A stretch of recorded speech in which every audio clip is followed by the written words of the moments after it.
안녕하십니까. 명품 변호사 조용주 변호사입니다. 명품 변호사 TV 잘 봐주고 계시죠? 좋아요와 구독을 꼭 부탁드리겠습니다. 오늘 이제 말씀드릴 사건은 처벌 불안 의사, 합의 의사, 이거에 대해서 좀 말씀을 드릴게요. 최근에 이제 어떤 사건이 있었냐면, 아버지가 친딸을 수차례 이제 강간한 사건인데요. 이거는 친족 관계에 의한 강간으로 되게 형량이 높아요. 그래서 지금 이 사건에서는 형량이 징역 13년이 나왔어요. 징역 13년이 나왔는데 어떤 게 이제 이 재판하면서 문제가 됐냐면, 피해자가 딸이다 보니까 그 다음에 이제 엄마가 있고 그 다음에 이제 범인인 아버지가 있고, 피고인 아버지가 있는데, 아버지가 이제 아무튼 나쁜 짓을 해서 감옥에 갔고, 그런데 합의서가 나왔단 말이에요. 처벌불원서가 나왔는데, 그래서 이거를 양형에 반영할 것이냐 말 것이냐, 이런 게 이제 문제가 됐던 부분이에요. 그래서 1심 재판 과정에서는 처음에는 처벌을 원하기 때문에 고소를 했던 것이고, 처벌을 원하다가 도중에 처벌 불원서를 내요. 근데 이거를 1심이 진정한 처벌 불원이 아니다라고 보면서 형량을 징역 13년을 선택하게 됐는데, 딸이 왜 피고인의 선처를 구할까라고 하면서, 그거는 그 아버지가 돈을 벌지 않으면 일단 가정에서 경제적으로 이제 어려움에 처하게 되는 것이고, 또 피해자의 엄마와 또 피고인과 이제 부부관계이기 때문에 이런 거를 이제 고려했던 것이고, 근데 이제 중요한 거는 사실 이 가족 내에 이런 이제 범죄가 일어나는 것은 이제 반인륜에 해당하는 것이죠.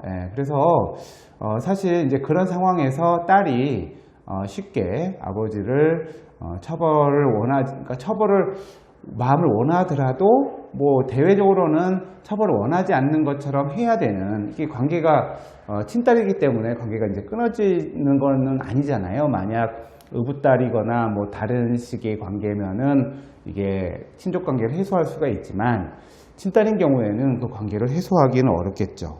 그래서 일단은 죄질이 불량하고, 그 다음에 이 딸이 이러한 관계에서 처벌불원 의사를 표시하는 것 자체가, 그게 진정한 처벌불원의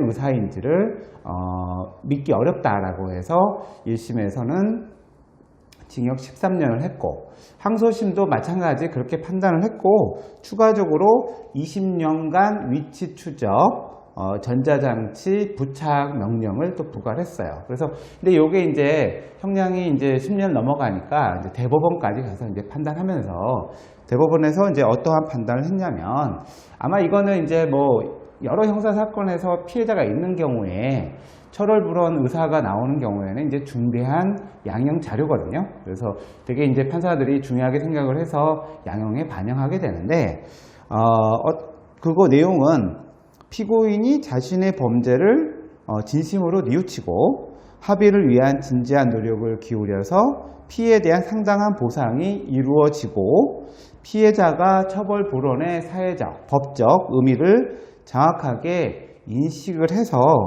이를 받아들여서 피고인의 처벌을 원하지 않는 경우다 라고 이렇게 정의를 했어요. 그러니까 다시 한번 요점 정리하자면, 대법원이 처벌불원 의사의 진정성을 판단할 때는 첫 번째, 일단은 피고인이 아주 진정한 반성을 해야 되는 것이고, 두 번째는 상당한 보상을 해야 되는 것이고, 세 번째는 이 처벌불원 의사의 법적인 의미, 또 사회적인 의미를 피해자가 인식하고 하는 것을 진정한 처벌불원 의사다라고 이제 법원이 개념을 줬어요. 그러니까 이런 거에 해당하지 않으면, 피고인이 반성하지 않는다든가, 아무런 경제적 보상이 없었다든가, 피해자가 이런 법적, 사회적 처벌불원 의사의 의미를 잘 이해하지 못한다든가, 이렇게 어떠한 요건이라도 되지 않으면 진정한 처벌불원의 의사가 아니다라고 법원이 이제